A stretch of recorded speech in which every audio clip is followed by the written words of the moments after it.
2026 SSC పరీక్ష ఫలితాలలో విశ్వశాంతి ప్రభంజనం 589 మార్కులు సాధించిన ఎన్ నిమిషారెడ్డి మరియు 114 మంది ఎస్ఎస్సి విద్యార్థులలో 500కు పైగా మార్కులు సాధించిన 81 మంది మా విద్యార్థులకు మా శుభాభినందనలు. విశ్వశాంతి హై స్కూల్, రామ్ నగర్ మరియు సప్తగిరి కాలనీ.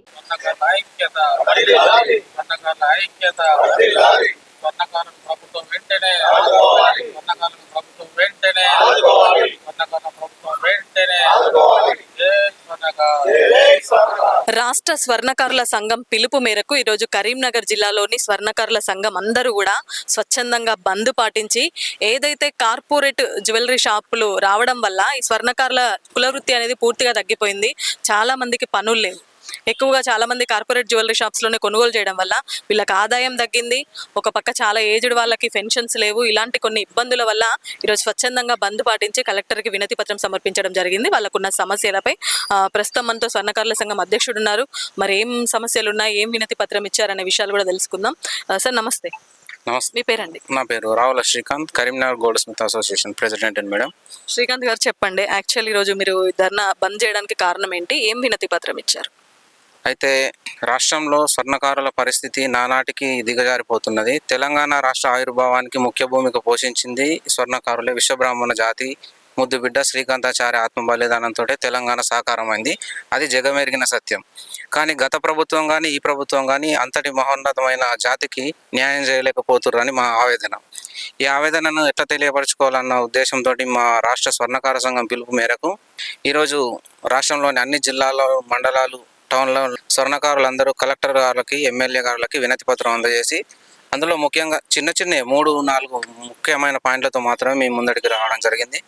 దానికి ముఖ్యంగా ఏంటంటే, వృత్తి కోల్పోయి జీవనాధారమే అగమ్య గోచరంగా చేరిన తరుణంలో మాకు ఒక 50 సంవత్సరాలు దాటిన ప్రతి విశ్వబ్రాహ్మణ స్వర్ణకారునికి ఒక 5,000 పెన్షన్ ప్రభుత్వం ఇచ్చి చేయుతగా ఉండాలని కోరుకుంటూ, ఎందుకంటే మా పని చాలా సున్నితమైన పని.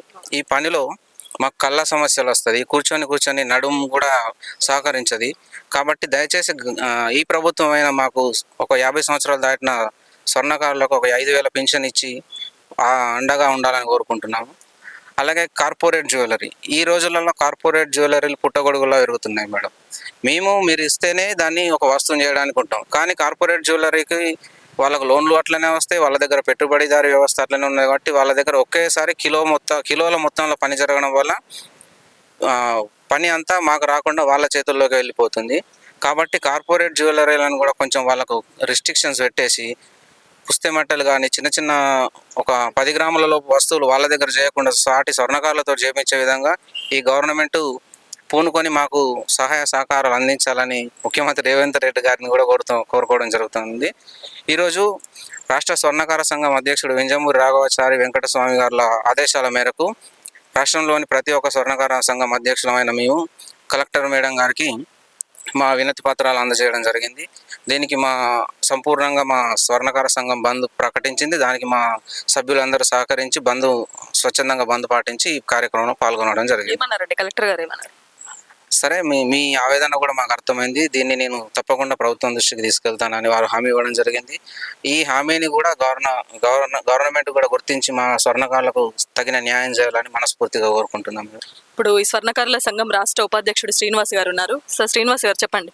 మా రాష్ట్ర స్వర్ణకార సంఘం ఆదేశానుసారం 33 జిల్లాల్లో మొన్న 19-20 తారీఖున ఆర్డీఓ గారికి, ఎంఆర్ గారికి ఇవ్వడం జరిగింది. ఇవాళ 33 జిల్లాలో కలెక్టర్ గారికి వినతి పత్రం ఇస్తున్నాం. ఎందుకంటే మాకు స్వర్ణకారులకు వృత్తి చాలా ఇబ్బంది అవుతుంది. గ్రామీణ ప్రాంతంలో ఉన్నటువంటి స్వర్ణకారులకు కనీసం పని చేసుకొని బతకడానికి కూడా వీలు లేదు.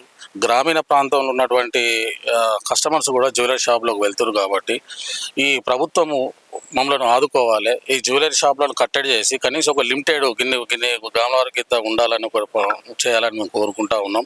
అదేవిధంగా పుస్తెమట్టెలు అనేది జ్యువెలరీ షాప్లో విక్రయించకుండా స్వర్ణకారుల దగ్గరనే మా మంగళసూత్రము, ప్రధాన పొంగు అట్లాంటివి చేయించుకునే విధంగా ఒక జీవో పాస్ చేయాలని కూడా కోరుకుంటా ఉన్నాం. ఎందుకంటే తెలంగాణకు రావడానికి మెయిన్ ముఖ్యం శ్రీకాంతాచార్య గారు, జయశంకర్ సారు. మరి గత ప్రభుత్వం రాలేదు, మాకేం చేయలేదు, ఈ ప్రభుత్వం కూడా ఏం చేయలేదు. మా రాష్ట్ర నాయకులు కూడా ఎంపీలను, ఎమ్మెల్యేను, మినిస్టర్లను వాళ్ళందరినీ కలుసుకుంటూ వినతి పత్రాలు ఇచ్చుకుంటూ వస్తూ ఉన్నాం. మరి ఇప్పుడు కలెక్టర్ గారికి ఇస్తూ ఉన్నాం. మరి ఇప్పుడు మా మీద గౌరవ ముఖ్యమంత్రి గారు శ్రద్ధ వహించి మాకు న్యాయం చేయాలని కోరుకుంటా ఉన్నాం. చేయని పక్షంలో పెద్ద ఎత్తున హైదరాబాద్లో వచ్చేలో హైదరాబాద్ కార్యక్రమం పెట్టి నిరసన కార్యక్రమం తెలియజేస్తామని కూడా కోరుతా ఉన్నాం. మరి ఇప్పుడు బంగారం రేటు కూడా పెరిగినాయి, ధరలు పెరిగినాయి, పనులు చాలా ఉంది. మేము ఈ వృత్తిని బంద్ చేసి వేరే పోయే పరిస్థితి లేదు. కాబట్టి తప్పకుండా మనం తెలంగాణలో కాంగ్రెస్ ప్రభుత్వం రేవంత్ రెడ్డి గారు మేము ఆదుకోవాలని విజ్ఞప్తి చేస్తున్నాం. జై హింద్, జై స్వర్ణ. సో చూస్తున్నారు కదా, వాళ్ళ డిమాండ్స్ ఏం లేవు. ఈ కార్పొరేట్ జ్యువెలరీ షాపులు రావడం వల్ల నిజంగా చాలా మంది చిన్న చిన్న స్వర్ణకారులకి ఆ వృత్తిరీత్యా పనులు అనేటివి అసలు కంప్లీట్గా లేవు. గ్రామీణ ప్రాంతాల వాళ్ళు కూడా వచ్చి ఇక్కడే కొనుగోలు చేసి వెళ్ళడం వల్ల అసలు పనులు లేక చాలా కుటుంబాలు రోడ్డున పడే పరిస్థితి కూడా ఉంది. మెయిన్గా చూసుకుంటే వాళ్ళు ఎప్పుడు బాగా ఐ కాంటాక్ట్ చేయాల్సి వస్తుంది, నడుము నొప్పి వస్తూ ఉంటాయి వాళ్ళకి అవి చేసి. సో ఇలాంటి వాళ్ళ కొంచెం 50 సంవత్సరాలు దాటిన వాళ్ళకి ఒక 5,000 పెన్షన్ మంజూరు చేయాలి. అదేవిధంగా కార్పొరేట్ జ్యువెలరీ షాప్స్ ఏమైతే ఉన్నాయో వాటికి కొన్ని రిస్ట్రిక్షన్స్ ఇవ్వాలి. ఏదైతే పెళ్లికి సంబంధించిన మంగళసూత్రం కానీ, మెట్టెలు, ఒక 10 గ్రామ్స్ లోపు జ్యువెలరీ, ఇవన్నీ కూడా మాలాంటి వాళ్ళకి ఆర్డర్స్ ఇవ్వాలని చిన్న చిన్న రిస్ట్రిక్షన్స్ పెట్టడం వల్ల కూడా మేము కొంచెం బాగుంటాము స్వర్ణకారులం అంటూ కూడా వీళ్ళు న్యాయమైన డిమాండ్స్ అన్నీ కూడా ఇవన్నీ కూడా వీళ్ళు ఈరోజు కలెక్టర్ గారికి వినతి పత్రం ఇవ్వడం జరిగింది. కలెక్టర్ కూడా స్పందించడం జరిగింది. త్వరలోనే వీళ్ళ డిమాండ్స్ పరిష్కార దిశగా ప్రయత్నిస్తామంటూ కూడా చెప్పడం జరుగుతూ ఉంది. సో మొత్తానికి ఇది camera person వేణుతో Lavanya Reddy, Suman TV, Karimnagar.